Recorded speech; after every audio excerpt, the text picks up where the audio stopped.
সময় সমস্যা।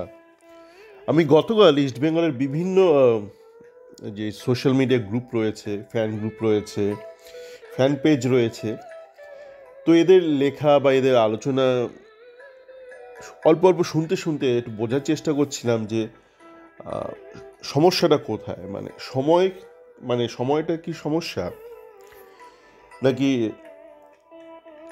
আমরা যেটা নতুন জেনারেশন বা নেক্সট জেন এইগুলো বলি সেখানে সমস্যা।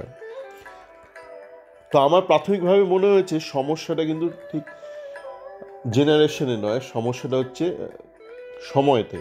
সময়ে সমস্যা, সম সম একটা ব্যাপার আছে। তার কারণ আমি দেখছিলাম বিভিন্ন ইস্ট বেঙ্গল ফ্যান পেজে, টুইটারে, ইউটিউবে যে অভিষেক বলে যে সাইড ব্যাকটা রয়েছে পাঞ্জাবের, তাকে নিয়ে যেটা আলোচনা হচ্ছে, সেখানে মরাকান্না জুড়েছে এক বিশাল সংখ্যক ইস্ট বেঙ্গল ফ্যান। আতঙ্কে ভয়ে একটা মরাকান্না জুড়েছে। এবং সেখানে কিন্তু আমি দেখলাম বিভিন্ন বয়সের মানুষ রয়েছে। মানে এমন নয় যে শুধু অল্প বয়সী টিনেজাররা মরাকান্না জুড়েছে, সেখানে কিন্তু অনেক মানে প্রাপ্তবয়স্ক, অনেক অভিজ্ঞ ইস্টবেঙ্গল ফ্যানও মরাকান্না জুড়েছে। তো সেই ক্ষেত্রে আমরা বুঝতে পারছি, এবং অবশ্যই শুধু এই উদাহরণ থেকে নয়, একটা সামগ্রিক একটা সামাজিক একটা এই মুহূর্তে একটা ফ্লো চলছে, একটা প্রবাহ চলছে বিভিন্ন বিষয়ে।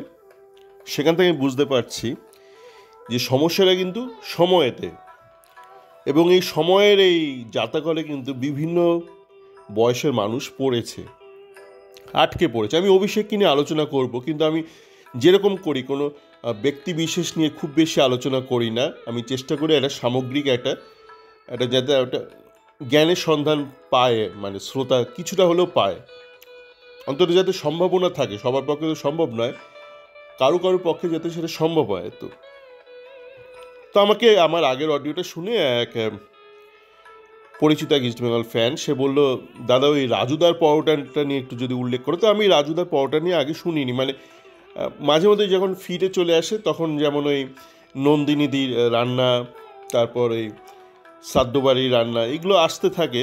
তো মাঝে মধ্যে দেখি, একটু বোঝার চেষ্টা করি মানে কোন দিকে এগোচ্ছি আমরা, এবং সেটা কাজে লাগে। মানে আমি যে বিভিন্ন ধরনের ইস্ট বেঙ্গলের ক্ষেত্রে যে বিভিন্ন কিছু অনুমান করি, কিছু প্রেডিকশন করি, সেটা কিন্তু শুধু ইস্ট বেঙ্গল থেকে করি না বা ইস্ট বেঙ্গলের ভিত্তিতে করি না। আমি একটা সামগ্রিকভাবে সমাজ যেভাবে চিন্তাভাবনা করছে সেগুলো সমস্ত পর্যালোচনা করেই কিন্তু এই প্রেডিকশানটা করি। তো যেমন ওই যে রাজুদার পরোটাটা আমি জানতাম না, তো দেখলাম কি রাজুদার পরোটা দেখলাম শিয়ালদার ওদিকে আমার স্কুল ছিল ছোটোবেলায়। তো শিয়ালদা দেখলাম বেশ দুর্বল পাতলা একজন ব্যক্তি, রাজু। তো তার পরোটা নিয়ে একটা ভাইরাল হয়ে গেছে, সমাজ ব্যবস্থা ভাইরাল হয়ে গেছে। এবং দেখলাম ওই রাজু ব্যক্তি মানে বোঝাই যাচ্ছে উনি দারিদ্রতার মাঝে বড় হয়েছেন, উনি সেটা স্বীকারও করেন। আমি দেখলাম, একটু খারাপ লাগছিল রাজুকে দেখে। তো রাজু বলছিল যে ওর পরোটা মানে এমন নয় যে দারুণ কিছু পরোটা বানায়, মানে অবশ্যই ভালো পরোটা বানায় যেরকম, কিন্তু মানে ও একটু ভালো কথাবার্তা বলে ওই ডিম ফ্রি আনলিমিটেড তরকারি, তাই একটা ভাইরাল হয়ে গেছে ওর পরোটা। তো এইটা একটা সমাজের সমস্যা, মানে ভাইরাল হয়ে যাওয়া। কী ভাইরাল হচ্ছে, কেন ভাইরাল হচ্ছে, মানুষ কেন দুঃখ পাচ্ছে, কেন আনন্দ পাচ্ছে, কেন আতঙ্কে থাকছে, মানুষ নিজেই জানে না। মানে জানার জন্য যে ন্যূনতম একটা যে অধ্যাবসায় দরকার, একটা সময় দেওয়া দরকার, অধ্যাবসায় ব্যাপারটা অনেক বড় হয়ে যাচ্ছে। একটু যে ভাবার জন্য একটু যে সময় থাকা দরকার, একটু যে ইচ্ছে থাকা দরকার, সেটা কোনো ক্ষেত্রেই আমরা দেখছি না, না ফুটবলের ক্ষেত্রে, না সমাজের বিভিন্ন ক্ষেত্রে। কিন্তু ফুটবলের ব্যাপারে আলোচনা তো অবশ্যই করতে হবে। যেমন অভিষেক, একে নিয়ে দেখছি বিভিন্ন লোকে বিভিন্ন দাবি দেওয়া করছে। কেউ বলছে শুরুতে পাঞ্জাব 25 লাখ চেয়েছিল, তখন কেন ম্যানেজমেন্ট রাজি হয়নি, তারপর এটা নিয়ে বাড়তে বাড়তে কত হয়ে গেছে, 75 লাখ কেউ বলছে 2 কোটি, এরকম বিভিন্ন লোকে বিভিন্ন কথাবার্তা বলছে। আলিপুরের ওই সুপার জায়েন্টের সাথে নাকি দরাদরি চলছে, যদিও আমরা জানি না আলিপুরের ওই ট্রান্সফার ব্যান আর রেজিস্ট্রেশন ব্যান কবে উঠবে? সেই ট্রান্সফার ব্যান তো আলাদা এক গল্প, রোজই একটা নতুন আমরা গল্প শুনছি রেজিস্ট্রেশন ব্যান নিয়ে। আজকে এখনো পর্যন্ত নতুন কিছু শুনিনি, গতকাল একটা শুনেছিলাম নতুন গল্প। তো যাই না, তারা এখনো পর্যন্ত কিন্তু ব্যান্ড খেয়ে বসে আছে, তারা কাউকে সই করাতে পারবে না, রেজিস্টার করাতে পারবে না, কিন্তু তারাও নাকি নেমেছে দরাদরিতে। মানে এরপর বলে ম্যানচেস্টার ইউনাইটেডও দর করছে, লোকে সেটা শুনে আতঙ্কিত হবে, বা হয়তো যে ক্লাবটা উঠেই গেছে বলবে টেম্পো দরাদরি করছে, মহিন্দ্রা ইউনাইটেড দরাদরি করছে, লোকে সেটা শুনে আতঙ্কিত হবে, মহিন্দ্রা ইউনাইটেড দরাদরি করছে। মহিন্দ্রা ইউনাইটেড আদৌ আছে কি নেই লোকে জানে না, ওই শুনে লোকে আনন্দিত হয়ে যাচ্ছে, শুনে লোকে আতঙ্কিত হয়ে যাচ্ছে, ভাবার আর সময় নেই। যেমন এই রাজুদার পরোটা নিয়ে নাকি অনেকে দেখলাম, অনেক ইউটিউবার বলছে তারা ভাইরাল করে দিয়েছে, আমি জানি না, মানে এটা হচ্ছে ওয়ার্কিং ক্লাসের পরোটা, মানে যারা ওই ওই শিয়ালদার চত্বরে ধরুন রোজ কাজ করতে যায় বা পড়াশুনো করতে যায়, বা যে কোনো ওই হাসপাতাল চত্বরে যায়, নার্সের ওখানে দেখলাম ওনার একটা বিক্রির ব্যবস্থা রয়েছে হসপিটালে, তাদের জন্য নিশ্চয়ই আপনি আপনার বউকে নিয়ে বা প্রেমিকাকে নিয়ে বা বাবা মাকে নিয়ে নিশ্চয়ই দক্ষিণ কলকাতা থেকে বা উত্তর কলকাতা থেকে নিশ্চয়ই আলাদা করে পরোটা খেতে যাবেন না, রাজুদার পরোটা আপনি যেতেই পারেন, যদি আপনার একটা ব্লগ টক বানানোর ইচ্ছা থাকে তো যেতেই পারেন সেক্ষেত্রে। তো ওয়ার্কিং ক্লাসে পরোটা মানে ব্লু কলার্ড লোকদের পরোটা, স্টুডেন্টদের পরোটা, সেই পরোটা তেমনই হবে, মানে আলাদা করে আর কী হবে রাজুদার একটা। তারপর দেখলাম সুদীপ্তার একটা অনুষ্ঠানে রাজুদার বউ বলছেন যে উনি সন্ধ্যেবেলা থেকে পরোটা বানানো শুরু করেন, ভোরের দিকে রাজুদা নাকি সকাল সকাল বেরিয়ে পড়ে সেই 500 পিস পরোটা নিয়ে, আনলিমিটেড তরকারি, একটা ডিম 20 টাকা 30 টাকায়, এরকম ব্যাপার। তো রাজুদার বউ বলছে যে লোকজন আজকাল দেখলে নাকি সেলফি তুলতে চায়, কার সাথে? রাজুদার সাথে না, রাজুদার বউয়ের সাথে।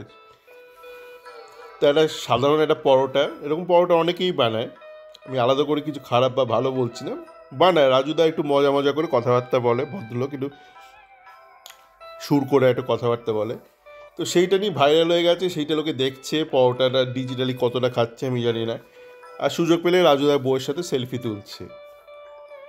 এই হয়ে গেছে সমাজ।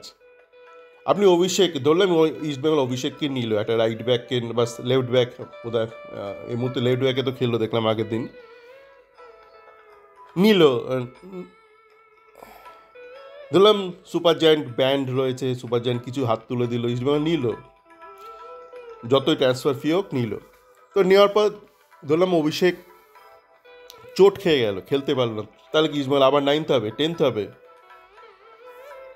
গত বছর অভিষেক কোন টিমে খেলেছিল? পাঞ্জাব নিচের দিকে র্যাঙ্ক করেছিল, তো ইস্টবেঙ্গল আগে এতগুলো টিম ছিল, তাহলে প্রত্যেকের অভিষেক ছিল। মানে আপনার সাফল্য বা ব্যর্থতা যখন একটা প্লেয়ারের ওপর নির্ভরশীল হয়ে যায় পুরোপুরি, বুঝবেন আপনার মধ্যে কোথাও একটা সমস্যা রয়েছে, আপনার ব্যক্তিগত চিন্তাভাবনা, আপনার প্রত্যাশার মধ্যে, আপনার ম্যানেজমেন্টে, ইস্টবেঙ্গল ম্যানেজমেন্টের প্রত্যাশার মধ্যে। তারা এমন একটা কোচকে নিয়েছে কেন, যেই কোচের পুরো সাফল্যের হাতিয়ার বা চাবি একটা প্লেয়ারের ওপরই নির্ভরশীল? মানে কোচ কি বলেছে যে অভিষেককে যদি না দিতে পারো আবার আমি তোমাকে 9th করবো বা 10th করবো? এই যে কোচটাকে রেখে দিল, কেন রাখলো? এদের একটা বদ্ধমূল ধারণা হয়েছে যে এরা ভালো বিদেশি দিতে পারেনি কোচকে, তাই হয়তো কোচ 9th-এর ওপরে ইস্টবেঙ্গলকে রাখতে পারেনি গত বছর আইএসএলে। এইটাই এদের একমাত্র যুক্তি, মানে আর কোনো যুক্তি নেই যে অস্কার পূর্বে কোনো কম্পিটিটিভ লিগে ভালো করেছে, সেরকম কোনো চিন্তাভাবনা এদের মধ্যে নেই। এদের পুরোটাই হাইপোথেটিক্যাল, যে একে দিতে পারেনি তাই হয়তো, দিলে হয়তো এরকম একটা ব্যাপার। তা আমার কথা হচ্ছে, আপনি গত বছর অস্কারকে নিয়েছেন কখন? ওই উইন্টার উইন্ডোতে। কেন নিয়েছেন? তখন বেশিরভাগ কোচই ব্যস্ত বিভিন্ন কাজে, বিভিন্ন ক্লাবে কোচিংয়ে ব্যস্ত। আপনি যদি সামার ট্রান্সফার সময় যদি কোচ চয়ন করার সুযোগ পেতেন, তখন কি আপনি অস্কারকে নিতেন? চোখ বুঝে ভাবুন, তখন কি আপনি নিতেন? কত উইন্টার উইন্ডোতে আপনি অস্কারকে নিয়েছেন, কেন? অস্কার তখন বরখাস্ত হয়ে গেছে বসুন্ধরা থেকে, তখন আপনি ফাঁকা পেয়েছেন, ভালো কোনো কোচকে ফাঁকা পাননি, তাই নিয়েছেন অস্কারকে। আপনি যদি তার কয়েক মাস আগেই যদি কুয়াদ্রাতকে না রেখে তখন যদি নতুন কোচ নেওয়ার কথা ভাবতেন, আপনি কি তখনও অস্কারকে নিতেন? হয়তো না। তাহলে যে আপনার ফার্স্ট চয়েস কোনো দিন ছিল না মনে মনে, তাকে আপনি কেন রাখলেন? আবেগের চোটে? মানে কোনো কমিটমেন্ট করেছেন? এ কি কৈকেয়ীর কাছে দশরথের কমিটমেন্ট নাকি? এই এত আবেগ দিয়ে না মানে ফ্যান ক্লাব চালানো যায়, ফ্যানদের নাচানো যায়, ক্লাব চালানো যায় না। আবেগ থাকতে হবে একজন লিডারের, কিন্তু আবেগ সর্বস্ব যদি প্রত্যেকটা সিদ্ধান্ত নিতে থাকে একটা লিডার, সেখানে শুধু সর্বনাশই প্রত্যাশা করতে পারেন। আপনি প্রতিটা পদে পদে আপনি সর্বনাশই কেবল প্রত্যাশা করতে পারেন। এই চিন্তাভাবনা যে আপনার একটা প্লেয়ার তৈরি করতে হবে বা ব্যাকআপ লাগবে, আপনার ব্যাকআপটাকে এমন সিংটা এমন করে দিয়েছে যে বেঞ্চ প্লেয়ার মানে সে শুধু বেঞ্চে বসারই যোগ্য। আপনার বেঞ্চ প্লেয়ার মানে এমন হবে যার মধ্যে সামনে এগিয়ে যাওয়ার একটা ক্ষমতা থাকবে বা সম্ভাবনা থাকবে, কিন্তু এই মুহূর্তে সে এত স্টার্টিং 11-এ আসার যোগ্য নয়, কিন্তু তার মধ্যে একটা সমূহ সম্ভাবনা রয়েছে। কিন্তু আই লিগ থেকে যে ধরনের প্লেয়ারদেরকে র্যান্ডাম প্লেয়ারদের তুলছে সিংটো, তারা বেঞ্চ থেকে গ্যালারিতে যাওয়ার যোগ্য।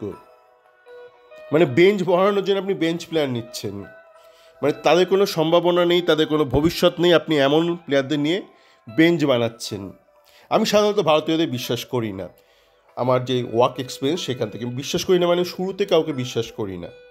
শুরুতে আমি ধরে নিই এ কিন্তু ঠকাতে পারে আমাকে, তারপর দেখি মানে কার্যক্ষেত্রে দেখি, তার কাজকর্ম দেখি, তারপর ঠিক করি কে আমি ভরসা করতে পারবো কি পারবো না।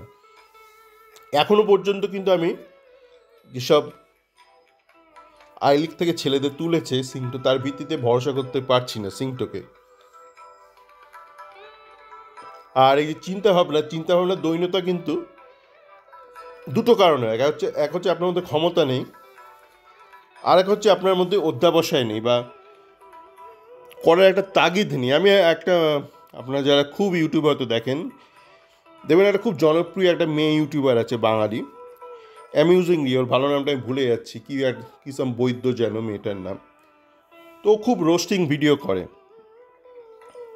মানে প্রত্যেকটা ভিডিও রোস্টিং, মানে খুব না, মানে 100% রোস্টিং ভিডিও করে। তা আমি শুনেছিলাম প্রথম দিকে বলেছিল যে একবার নাকি সাধারণ ভিডিও বানানোর চেষ্টা করেছিল, কিন্তু পাবলিক খায়নি। এই যে খায়নি, আপনি সাথে সাথে হালটা ছেড়ে দিচ্ছেন। এমনি মেয়েটা কিন্তু কন্টেন্টও নিজেই বানায়, যে বিভিন্ন রোস্টিং করে, তো সেইটা শুনে বোঝা যায় যে ওর মধ্যে একটা ক্ষমতা আছে। কিন্তু ওই যে প্রথমবার ব্যর্থ হয়ে একটু ভয় পেয়ে গেল, ও নিজেকে আর চাগার দিতে পারেনি, বা মনে হয় না ওর আশপাশের লোকজন ওকে সেই আত্মবিশ্বাসটা দিয়েছে যে তুমি এগিয়ে যাও, অন্য কিছু করারও চেষ্টা করো, অন্য কিছু এক্সট্রা কিছু করো। তাই দিনের পর দিন একই রকম রোস্টিং করে যায়। দেখুন, রোস্টিং আর স্যাটের মধ্যে একটা তফাৎ হচ্ছে।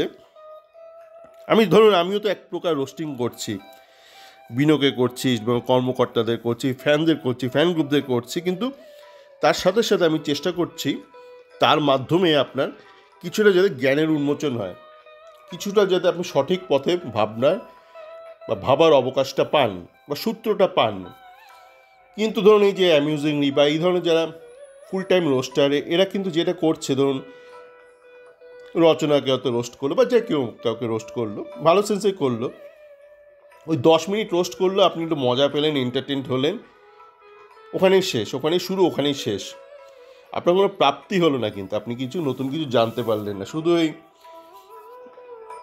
আগে হতো বা বাড়িতে এসে রান্নার মাসি, বাসন মাজার মাসি এসে ওই বাড়িতে কী হয়েছে, সেই বাড়িতে কী হয়েছে করে সকালবেলা গল্প জুড়ে দিত, আপনার টাইম পাস হতো, কোনো এক্সট্রা জ্ঞান অর্জন হতো না জীবনে, যেটা আপনার কাজে লাগবে।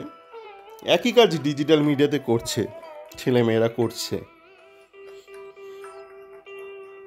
তো এইটা একটা সময়ের টান, মানে এটা কিন্তু মানে এমন না যে নতুন জেনারেশন অল্প বয়সীরা করছে। এই সময়ে দাঁড়িয়ে, সময়ের ফাঁদে অনেকে পা দিয়ে একই কাজ করে যাচ্ছে। তো ইস্টবেঙ্গলের ক্ষেত্রেও কিন্তু প্রত্যেকটা ক্ষেত্রে কিন্তু এই ভাবনাটার প্রয়োজন রয়েছে, আপনি একটু ভাবা দরকার আছে, এবং তার সাথে সাথে একটু কায়িক শ্রম তো অবশ্যই দরকার, মানে শারীরিক শ্রম, কিন্তু এই মস্তিষ্কের শ্রমটা কিন্তু অনেক বেশি দরকার। চিন্তা ভাবনা ভাবতে হবে এবং সেই মতো কর্ম করতে হবে। দুটোরই কিন্তু চূড়ান্ত একটা ল্যাগ আছে বা একটা খামতি আছে এই মুহূর্তে। তো এগুলো দূর না করলে কিন্তু ওই হবে, অভিষেকে নিন আর না নিন আউটকাম কিন্তু একই থাকবে। সকলে ভালো থাকবেন।